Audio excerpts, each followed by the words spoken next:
All right, well, thanks everyone for coming out. For those of you who may not know who I am, I'm Dave Hoferer. I work at Briarcliff University. And Jeannie contacted me about a month ago to say, you know, it would be nice now that we're going into fall to do a program on trees. And she knew I was working on a project about rewilding here in the Midwest, specifically in the Loess Hills. And I'm much more of an animal guy, so I'm out there with Rex watching the birds. And this was a chance then to look at a problem that actually ties into what I've been looking at, because a lot of the changes we're seeing here in the Midwest, of course, is at least linked to climate change. Now, one of the things that I learned, I always loved the bur oak. Tonight's presentation is on the bur oak, but I did not know it was called the king of the Great Plains.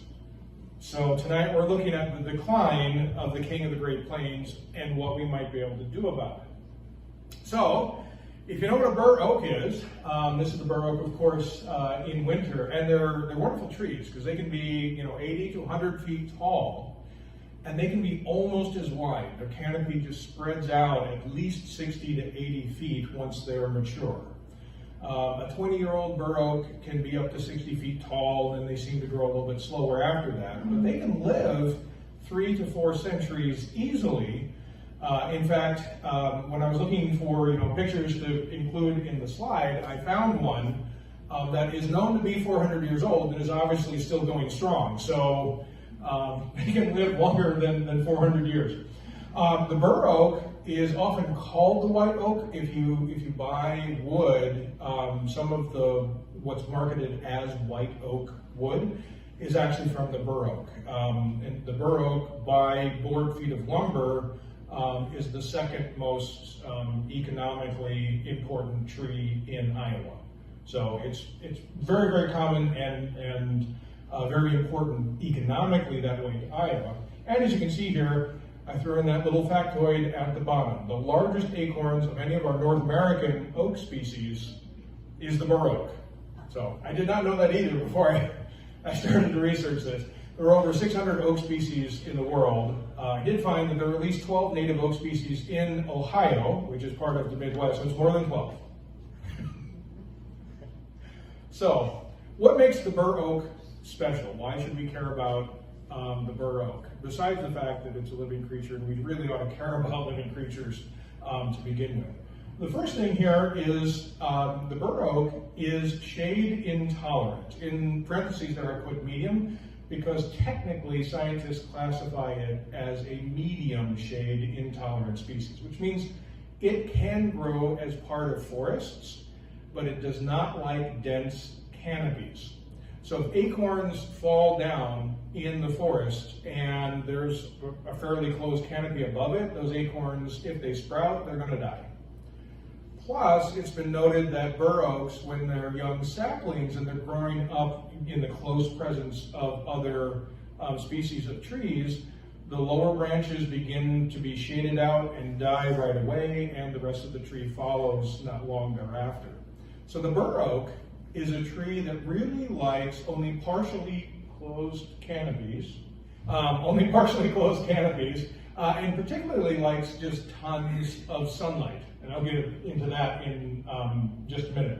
Then it's known to be a very, very, very hardy tree. It's cold tolerant, which is good for the upper Midwest, and it's also fairly drought tolerant, which is obviously also good for the upper Midwest because historically, mid to late summer, we're not getting much rain. So historically, spring where we get a lot of good rainfall, and then again in the fall. So they would have to weather 2 to 3 months, depending on which part of the Midwest they were in, with relatively little rainfall. And then lastly, they're known to be fire tolerant.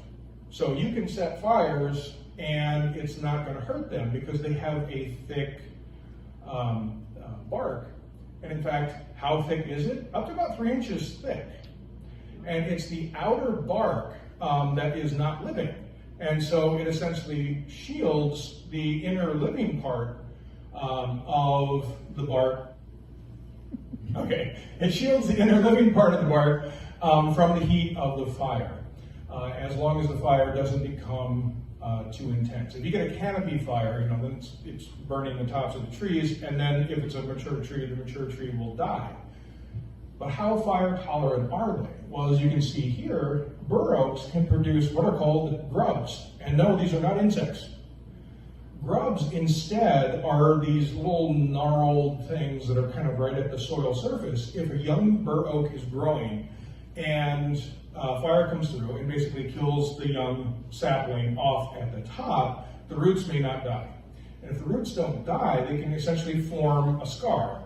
And this scabby mound, once there's enough rainfall, can actually produce a ton of shoots. And you can get bur oaks that are growing in several different directions from that particular grub. So that's what it is.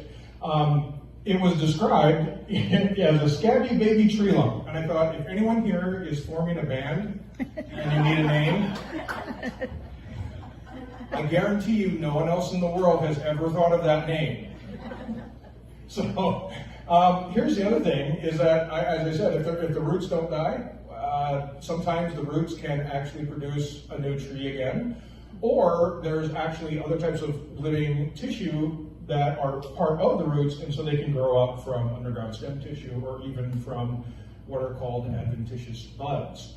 So they have several different ways of surviving fires, even when they're young. So when we set like a prairie fire or savanna fire, it can kill a bunch of the young trees, but if it's a bur oak, it may not kill it, which is normally okay for Iowa. I love that picture. It reminds me of one that I took when we last burned Coulter Prairie at the Zales residence.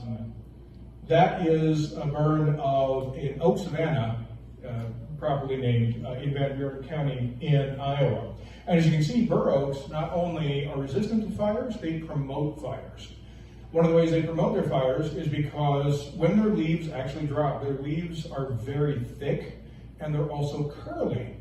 And what that does is it creates a very thick leaf layer that has a lot of air pockets. And that means once a fire starts, it can really go. And it helps the fire to spread. So they promote fires. Now, one way of looking at this is that bur oaks are, trying to make sure that they themselves can regenerate. And the other way of looking at it is they're trying to murder the trees next to them.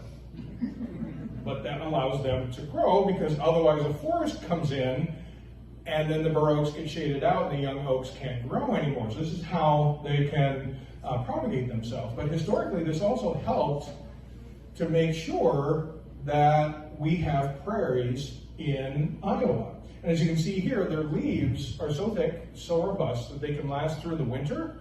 And then once the snows melt and it gets a little bit drier in spring, they can help to spark and ignite spring fires. So bur oaks don't care when the fire happens, they just want it to happen. So as you already know, it's native. This is a map from 1999, so the end of the last century. And the bur oak used to be more extensive than this, but you can see in the green there about where the bur oak is, and you can see it is definitely a Great Plains species. There's no doubt about that. It does extend into the eastern deciduous forest, but it really likes the open areas of the Great Plains. And so I thought I would bring this in. Shout out to Dottie Zales. She and I had done a presentation several years ago now where we looked at the number of species that planting native plants can support, so in terms of insects, and then the birds that eat them, and the mammals that eat them, and that sort of thing. So there's the majestic bur oak there. The scientific literature will tell us that there are 276 species of insects that will spend at least part of their life cycle on a bur oak. But then we gave what we call the Tallamy tally. You've probably heard of Doug Tallamy, and he is the founder of the Homegrown National Park movement. And he's an entomologist at the University of Delaware, and he's been studying, the insects of North America, obviously, for decades. And by studying the bur oak, he says it's actually about 543 species of native insects that he has found spending at least part of their life cycle on the bur oak. So if you plant a bur oak in your yard, you are really helping diversity, because every single one of those insect species is going to be eaten by birds. So if you like birds, plant a bur oak. And now while we're on it, let's look at this. Historically, here's one tally. Iowa used to be about 70% prairie, 20% forests, and the forests were primarily along the rivers, and then about 10% wetlands. But as you can see here, that leaves out an entire ecosystem that is rather important, and that's the oak savanna. So, our oak savannas, this is the only map that I could find of the oak savanna, and one of the reasons is probably this last thing here. As of 1986, that's a little bit of time ago, less than 0.02% of the original oak savannas were still left in the United States. That means the oak savanna is even more imperiled than our tallgrass prairies. And remember, the tallgrass prairie in Iowa, less than 1/10 of 1% remains. So the oak savanna is one of the most rare ecosystems now on the face of the planet. But it used to be part of what we call the Great Plains. It used to be part of the prairie system, and you can see, and I just love this map because it's like it's pre-computer. And so you can see where I spilled mustard when I was eating.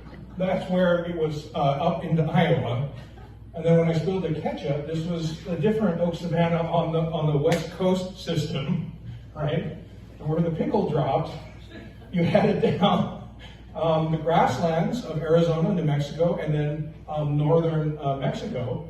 So you had different oak savanna ecosystems. And so ours was one of those oak savanna ecosystems. If you've ever been to the Neil Smith National Wildlife Refuge, which is just east of Des Moines, I don't know how large that is now. I was there not too long after it was founded. And at that point, they were still in the process of restoring the original 5,000 acres to prairie and also oak savanna. I was able to talk to the director. And she then told me, she had traveled throughout the state, and in some of the northern counties of Iowa, she could easily tell she was in degraded oak savanna habitat. And most people, of course, didn't know it was degraded oak savanna habitat. So as you can see, the yellow is mostly the southern and then the eastern part, but according to her, it should extend up at least through Mason City.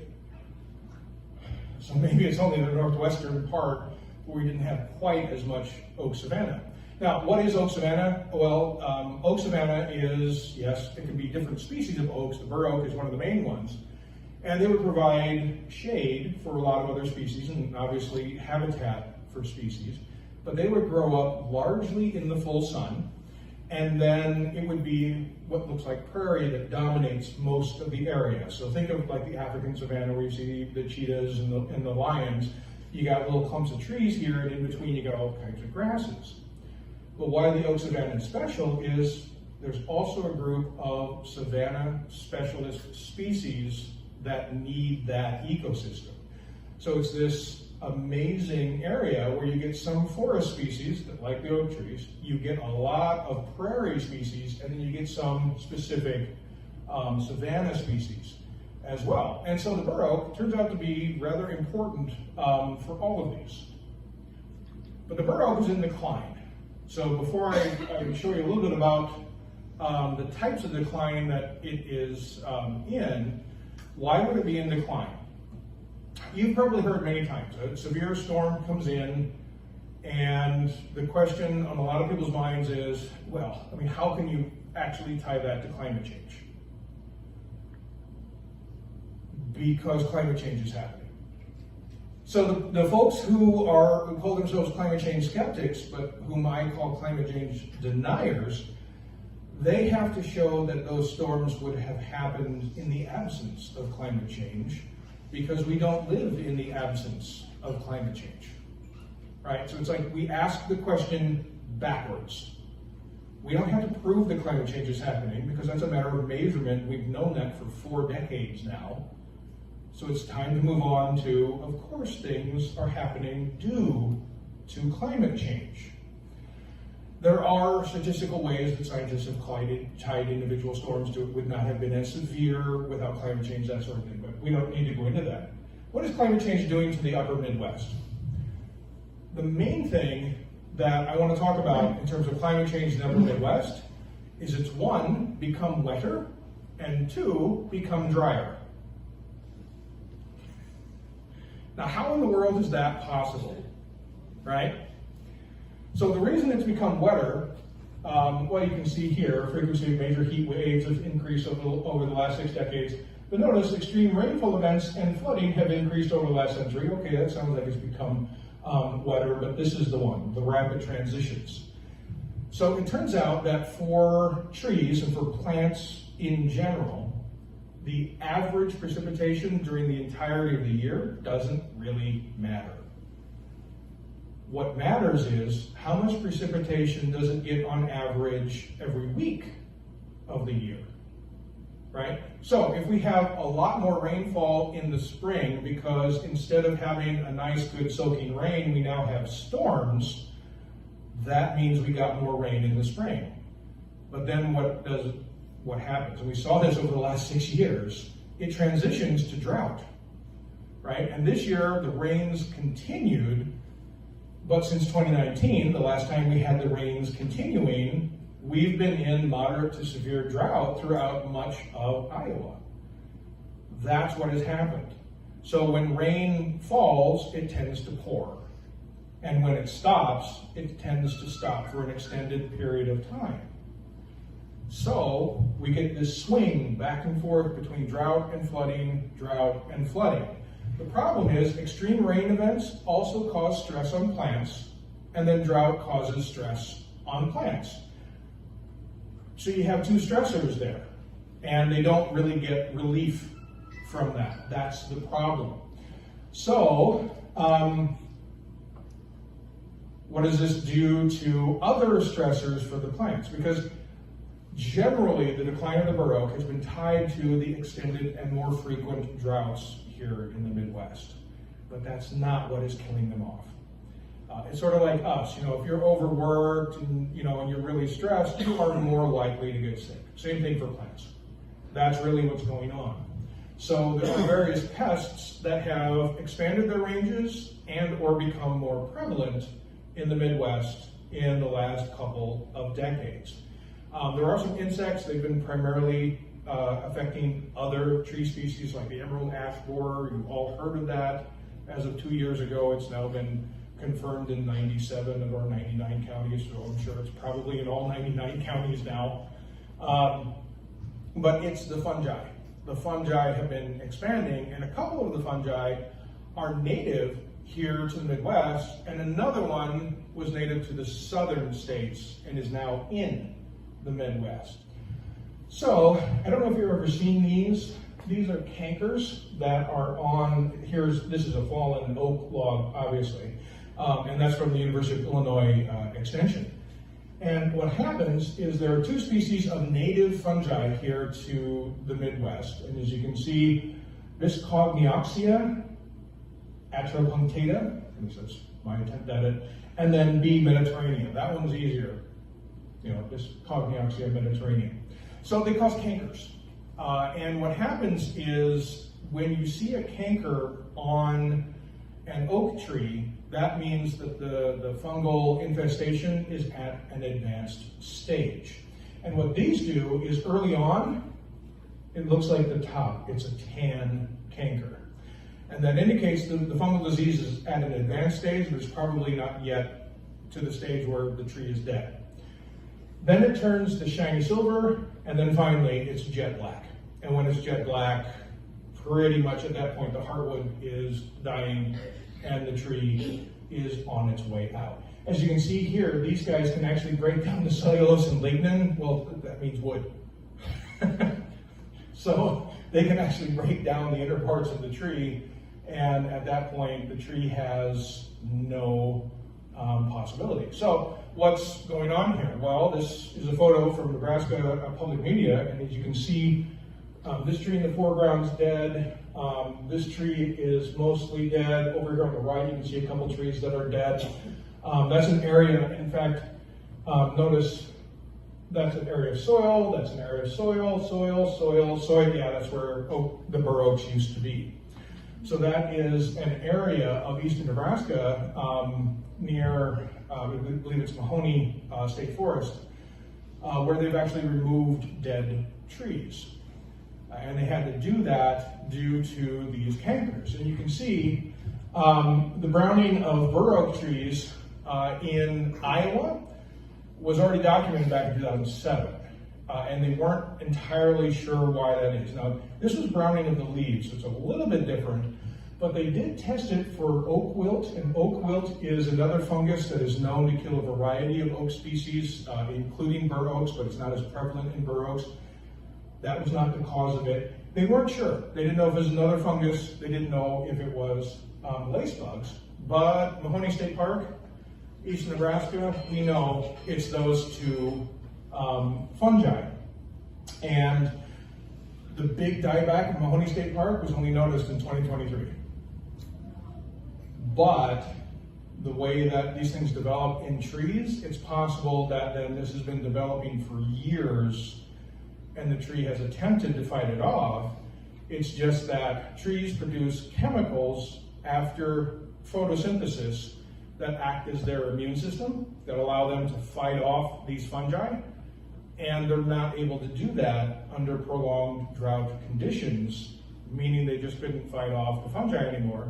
And now they're whole areas, and in several parks in eastern Nebraska, also several parks in Iowa, the park managers have had to deal with citizens coming in and saying, what's happening to the park? I always love, hiking along the trails, that sort of thing. Now I see dead trees everywhere. Why am I seeing dead trees everywhere? And it's because of fungi. And then there's another one that came in. It's the hypoxylon canker. This is from Mississippi. It's known well in Mississippi and the southern states. And this one has expanded its range, most likely due to climate change. But it has decimated a lot of oak trees over the years in the southern states, and it is definitely associated with droughts. They have a period of extreme drought in Mississippi, Louisiana, Alabama. Oak trees are going to die the next year. So there's always a lag time. The oak trees are going to die the next year, the next couple of years because of this. So this one is known to be associated with drought, definitely. And yes, not only Nebraska has that, now we have it here in Iowa, and it's also been reported in Kansas. So we know that that fungus has expanded its territory. So what's the future in Iowa for the bur oak? This is where I really tried to figure out, how do I conclude this with a positive message? And I'm not sure how to do that. So, in the Iowa's Forest Industry, Iowa's 2023 Forest Health highlights, what it showed is that, as you can see here, in about 95% of our forests, they have invasive species. So they identified one or more invasive species that are competing for light, for nutrients, for water with our native species. And that's yet another stressor that can stress out the trees, in addition to drought, in addition to the fungi, in addition to other pests. The average annual tree growth in Iowa has declined in recent decades, but tree mortality has increased. Obviously, that's not good for Iowa's forests. And something is happening in our forests. Our forest, generally, the climax state is considered to be an oak hickory forest, but oaks and hickories tend to be the shade intolerant species. They like the full sunlight. They're dying out, and they're being replaced by the shade tolerant species, our maples and ironwoods. So we're changing the configuration of our forests, which then can also mean we're changing what species of insects can live there, which means we're changing the other types of species that can live there as well. And on average, 4,500 acres of oak woodland, not the other types of woodland, but just oak woodland, has been lost each year since 1990. That's in Iowa alone. So, what can we do about this? Most nurseries, if you go and buy an oak tree, even if it's a native species from a nursery around here, normally that tree came from stock that is hundreds of miles away. So it's not native to our local conditions. And so if we're interested in growing the local trees that are native to our local conditions, then what we have to do is have basically an acorn harvest, so that we can go out and harvest the acorns from the bur oaks and then try to plant them ourselves.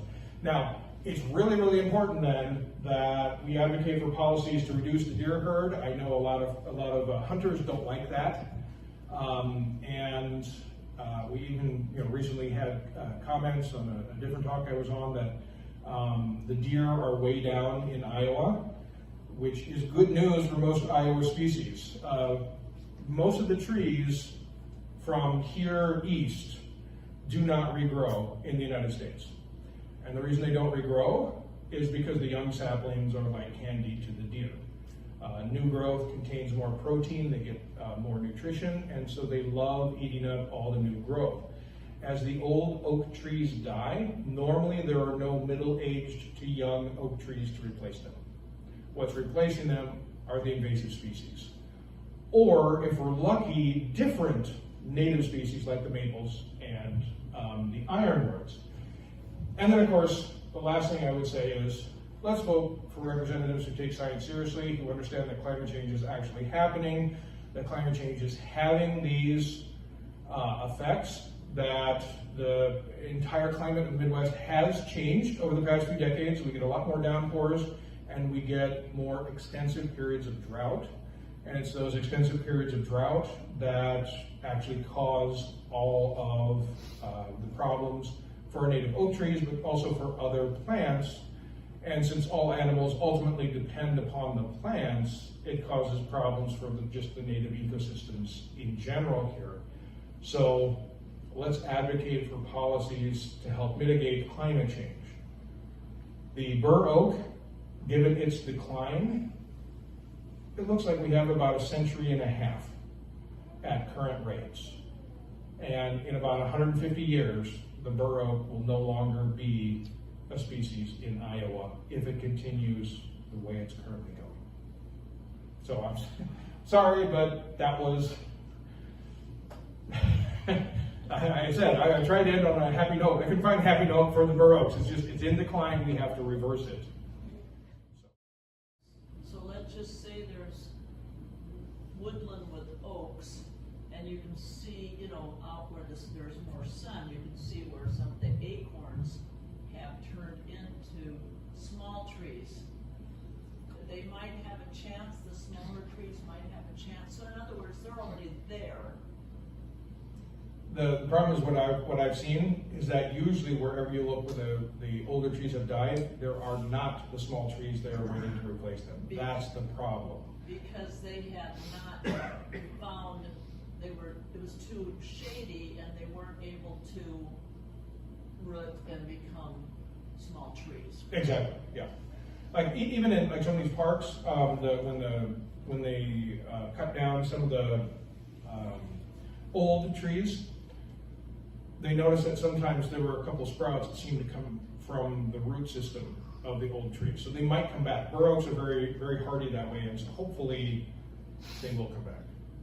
But with the young trees, put a fence around them, prevent the deer from browsing. Yeah. Rex. Now, is this a national trend also, Well, for oaks in general, I'm not entirely certain, but for just mature trees in the eastern deciduous forest, yes. That mature trees are generally being either replaced by different types of trees or even invasive trees. Oak trees also every 2 to 5 years are known to produce what's called a mast, M-A-S-T, and that's when they produce a bumper crop of acorns. And so that might well be this year. The acorns need to freeze or have stratification in order to germinate. So if you're going to plant acorns, you need to put them in the freezer for a while or leave them outside in the winter. So, great thing to plant oak trees. Okay, that's helpful. I know a lot of prairie species need that, but I wasn't aware of that about acorns.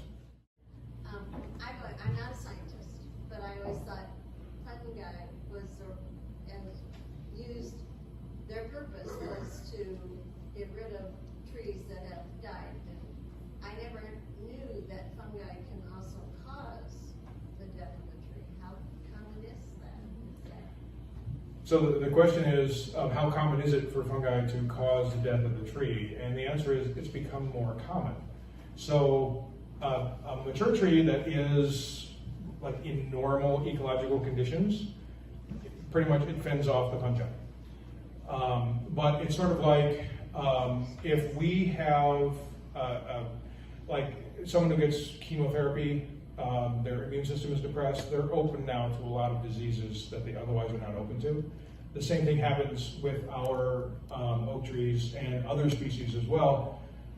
They would normally be able to fend off the fungi, but now because they're stressed due to the increased drought, the increased frequency of the drought, the increased extent of the drought, the severity, etc., now the fungi that normally would just decompose them after they die starts to decompose them while they're still alive.